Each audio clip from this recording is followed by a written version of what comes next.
Assalamualaikum warahmatullahi wabarakatuh. Perkenalkan, nama saya Silviana Ardiani Kusumawardani.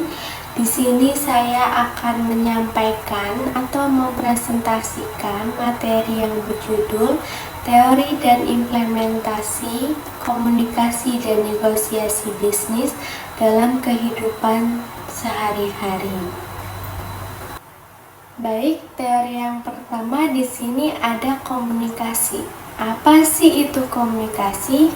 Komunikasi adalah suatu proses pertukaran informasi antar individu melalui suatu sistem yang biasa atau lazim, baik dengan simbol-simbol, sinyal-sinyal maupun perilaku atau tindakan.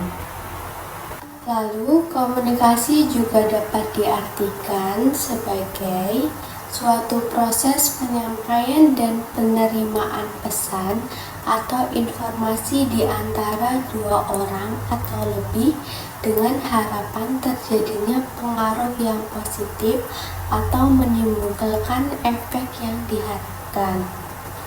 Kemudian untuk pengertian bisnis sendiri yaitu suatu organisasi yang menjual barang atau jasa kepada konsumen atau bisnis lainnya untuk mendapatkan laba. Lalu bisnis juga dapat diartikan sebagai sistem ekonomi yang diarahkan pasar manajemen dan distribusi hasil industri dan jasa profesional yang bertujuan untuk mendapatkan keuntungan. Kemudian pengertian sederhana menurut Joko Purwanto yaitu komunikasi bisnis atau business communication adalah komunikasi yang digunakan dalam dunia bisnis mencakup berbagai macam bentuk komunikasi bagi komunikasi verbal dan non-verbal untuk mencapai tujuan tertentu. Berikut menurut Joko Purwanto 1997. Kemudian dapat juga diartikan sebagai komunikasi bisnis adalah proses pertukaran pesan atau informasi untuk mencapai efektivitas dan efisiensi proses dan produk kerja di dalam struktur dan sistem.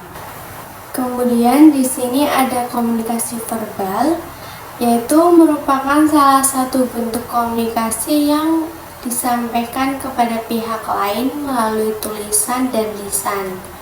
Contohnya berbicara dan menulis, mendengarkan dan berbicara. Kemudian untuk komunikasi nonverbal, yaitu lebih tidak terukur, lebih sulit dipelajari dan bersifat lebih spontan. Seseorang dapat dengan mudah mengontrol atau memanipulasi kata-kata yang digunakannya. Lebih efisien, baik pengirim atau penerima. Penggunaan komunikasi nonverbal membuat proses komunikasi menjadi lebih efisien.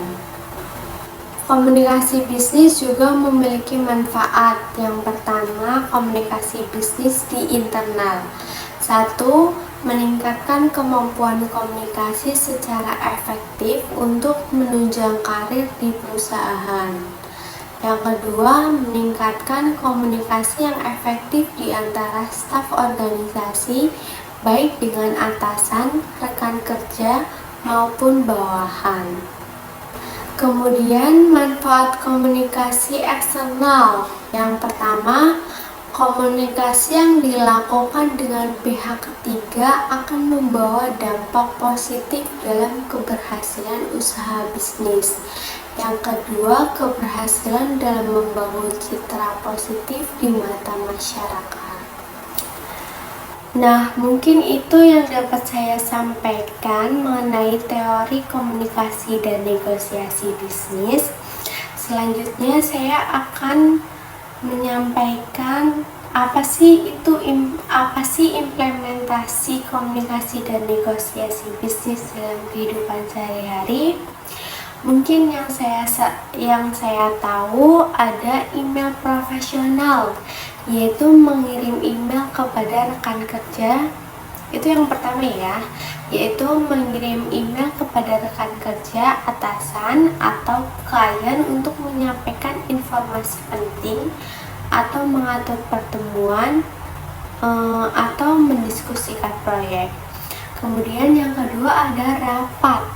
Rapat yaitu mengadakan rapat rutin untuk membahas kemajuan proyek, merencanakan strategi, atau menyelesaikan masalah yang muncul. Itu yang saya lakukan ketika kadang dalam kerjaan itu ada masalah, terus kadang tuh atasan tuh membuat rapat untuk membahas masalah tersebut. Kemudian ada telepon bisnis, menggunakan telepon bisnis untuk berkomunikasi dengan klien atau rekan kerja mengenai bisnis. Contohnya itu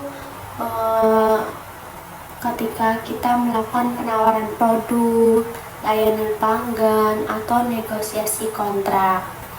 Kemudian ada presentasi, menyampaikan presentasi kepada tim atau klien untuk memperkenalkan produk baru, melaporkan hasil kinerja, atau mengajukan ide-ide baru.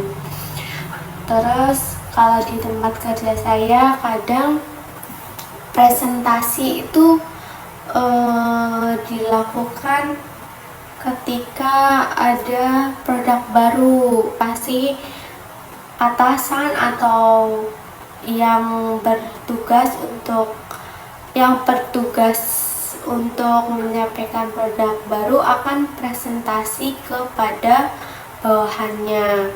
Kemudian kadang ada karyawan kontrak yang akan menjadi karyawan tetap.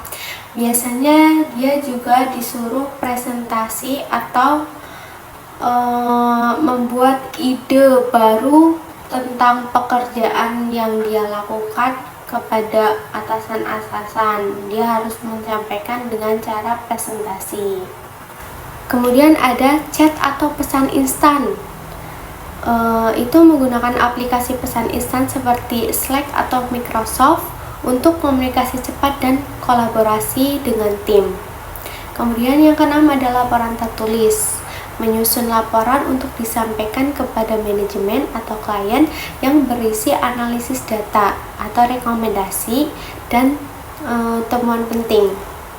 Kemudian media sosial. Mungkin media sosial nggak aneh didengar ya, karena untuk saat ini cara berkomunikasi malahan kebanyakan melalui media sosial. Begitupun dengan komunikasi bisnis, menggunakan platform media sosial seperti link untuk berkomunikasi dengan audiens bisnis, mempromosikan produk atau layanan, dan membangun jaringan profesional.